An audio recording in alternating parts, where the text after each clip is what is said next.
Hello and a very warm welcome back to the garden. It is June the 23rd today. We've had some absolutely amazing growing conditions. It's been warm, we've had a lot of wet weather.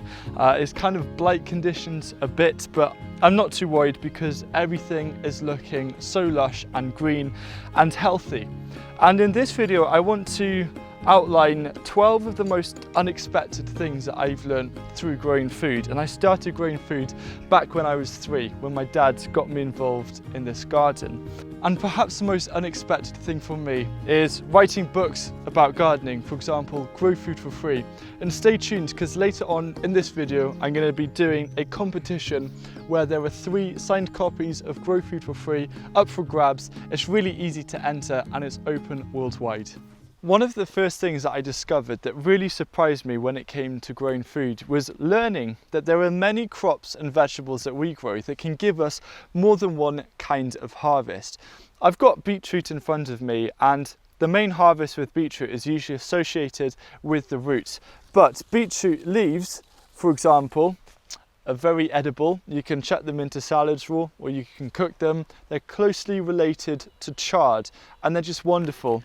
Another thing I have here, I've got radish interplanted, and you can actually let radish grow and then seed, and the green seed pods are also edible. And these are just 2 examples of many different things that are edible. For example, sweet leaves and kale flower shoots, all of these things can mean that you get more than one crop from one vegetable. And I think that's brilliant, and it immediately makes certain areas of your garden a lot more productive. When I was younger, something that I did a lot of was reading loads of gardening books and researching and watching loads of gardening programs. And something that put me off a bit was seeing all of the different types of potting mixes and having to use things like vermiculite and perlite and seed compost versus normal compost and peat and all of these different things that I found so confusing. But what I discovered is that propagating seeds is actually a lot easier than it's thought, or at least that I thought. And the only medium I use is either multi-purpose compost, organic peat-free multi-purpose compost, or homemade compost. And that's to start everything from things like lettuce to beans, even to flowers and propagating herbs in, all sorts, just using one medium of growing. And that has made it far less confusing, and it has also saved a lot of money because I haven't had to go out and buy things like seed compost, which is recommended for things like lettuce, when really some coarse multi-purpose compost does the trick just as well. Something else that is kind of related to starting seeds and how easy it is just using multi-purpose compost is that you don't need to spend any money on fertilizers. The first things were like tomato feed, and I can understand that, but then it got really extreme and you had onion feeds, potato fertilizer, pea fertilizer, all of these strange things which are just an absolute waste of money. Yes, with some fruiting things you might want to feed them, but you can make your own feed, such as out of comfrey if you can grow that, or many other things. In fact, you don't actually have to spend money on buying fertilizers. All you need is compost and you're good to go. In fact, all of this garden this year is just being fed with compost, nothing else. And that's all I've been doing for the last few years, apart from the odd bit of comfrey feed. And it is so easy and it saves so much money that I can then spend on more useful things, such as undercover growing or higher quality tools. I live in a country that has the coolest flag in the world, but it also has a reputation for being very wet. And Wales is notorious for a lot of rain, which makes it strange for me to be so grateful for rainwater.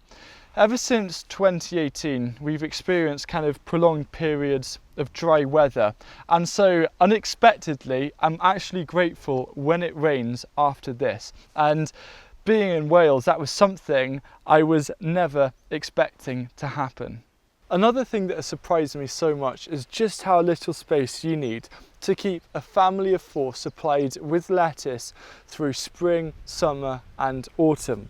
And lettuce and other leafy greens are just extremely productive if you treat them as a cut and come again. And I'm about to do the 4th harvest of these lettuce in as little as 3 weeks. And this is just one small area. We've got some other lettuce further down in the bed. And I always seem to grow too much lettuce every year, even though I try and grow less. But I've managed to find more ways of enjoying lettuce. For example, sticking them in stir fries or just cooking them lightly as a stir fry with a bit of garlic and olive oil, and it makes a lovely bed that you could put on some salmon or a fried egg, for example, and it just tastes so good and it uses up a lot of lettuce.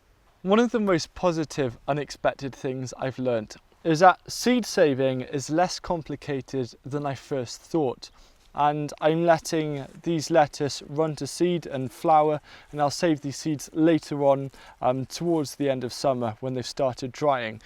But it's so easy to get started, so I'm not going to say anything else for the time being. But later on, towards late summer, early autumn, I'm actually going to be releasing a video about an introduction to saving seeds, just showing you how easy it is to get started and how effective it can be.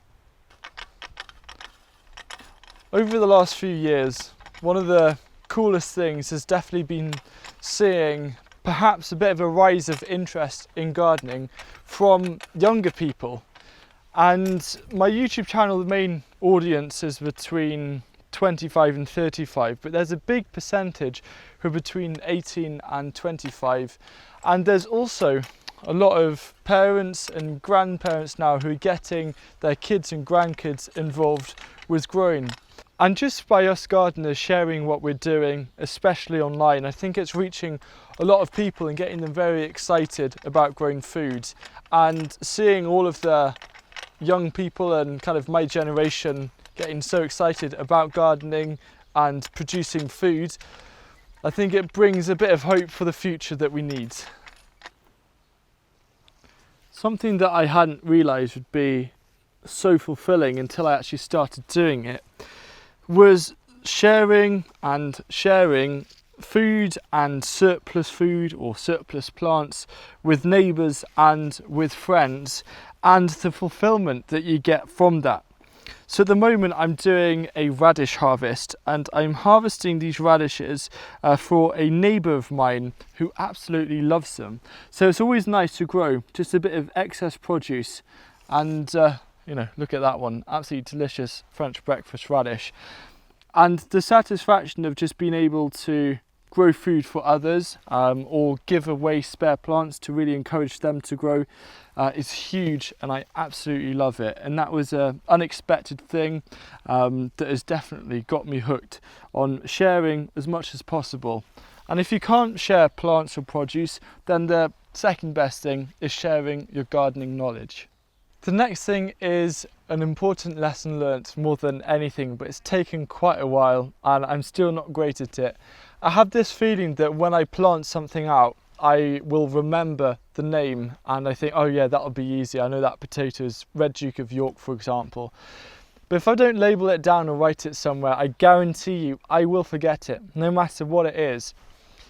An example is these onions, I know they're stew on, but last year I grew this amazing white onion and I have no idea what the variety was. So I'm kind of back to square one, trying to find out what variety it is, or by trying out varieties that I really like. Because the positive of remembering specific varieties is that you know what works well and what doesn't work so well in your garden or in your climate, and then you can start building up a list of your go-to varieties. One of the key things I've learnt is that there's no such thing as having too much compost. There's been times before where I feel like there's just too much. However, I know that this isn't true, and there's many reasons for this. Firstly, if you have a lot of compost that's just not needed for this season, at least you have it for next season, or you could apply a very liberal mulch over your garden to really supercharge the soil life and put in a load of nutrients and also organic matter. The other thing though about compost is that it's a resource that many other gardeners struggle to produce enough of or find. So if you actually end up with producing what you think is too much, there isn't such thing, because this is an amazing resource that you can either give away or sell to others. It is so precious, and I think with such a precious resource, you can't put a cap on top of it. Perhaps one of the most unexpected yet influential things that I've learnt growing food is just how many things can be started in pots and modules rather than always being sown direct. And I've learnt this primarily thanks to Charles Dowding and his videos and his books. An example here is I've got runner beans and parsley. And we've had kind of a weird start and a late frost, but these were protected, especially the runner beans, because they were in modules undercover. And in fact, I start almost everything, if I need to, in modules. And there were only 2 exceptions, which are carrots and parsnips. But absolutely everything else I've managed to start and grow successfully in modules and then transplant, which is huge. And it really does help as well with succession. So as soon as something goes out, I have things ready in modules to then be transplanted in. So I can really maximize efficiency.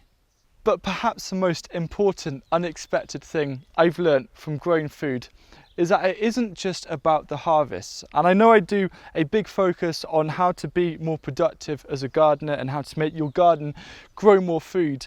But over the years, I've realised that gardening is so much more than just getting that harvest. It's also the escape of being outside, away from all of the distractions, especially in technology.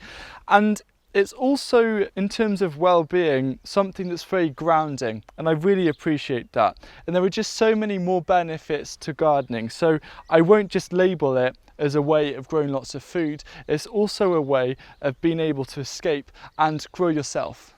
At the start of this video, I mentioned that there's a competition to win one of 3 signed copies of Grow Food for free.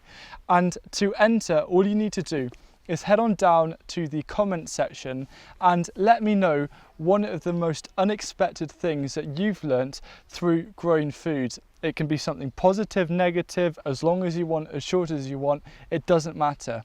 3 entries will be chosen at random and then will be announced on a pinned comment on the Saturday video on the 4th of July. So you have exactly 1 week to enter, and it's so easy. And then I'll let you know on that pinned comment, and I'll also reply to your comment letting you know if you've won. And if you've missed out on the competition, then you can get yourself a copy of Grow Food for free at growfoodforfree.com. So those are 12 unexpected things that I've learnt through growing food, and there were more, but I decided to whittle it down to those 12 because they've made the greatest impact on how I grow. Now, if you haven't already, make sure you check out Wednesday's video, which is all about why you should perhaps water your vegetables less. And if you want to find out more about how this garden works behind the scenes and 2 exclusive videos every week, then check out my Patreon page. And I look forward to seeing you again soon. Goodbye.